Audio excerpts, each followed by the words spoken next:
Quina diferència hi ha entre una assegurança de viatge i una assegurança de cancel·lació? Bàsicament, l'assegurança de viatge us cobreix l'assistència mèdica al país que visiteu, robatoris, equipatge malmès o perdut, accidents. Per tant, no és només una assegurança per anar al metge, sinó que va més enllà. Aquesta assegurança es pot contractar el dia abans de començar el viatge.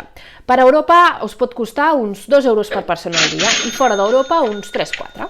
L'assegurança de cancel·lació de viatge us servirà per si heu de fer canvis o anul·lar vols, allotjament, entrades, visites que ja tingueu reservades i pagades. El que faci és contractar un valor per persona determinat, que és el que us pagarien si heu de cancel·lar el viatge. I els motius per cancel·lar-lo poden ser personals, per exemple, canvis a la feina, malalties o imprevistos. Us el recomanem sempre que hàgiu de fer un viatge costós, per exemple, quan els bitllets superen els 1.000 euros. Aquesta assegurança només és vàlida si la contracteu 7 dies després de fer la primera reserva, que normalment són els vols.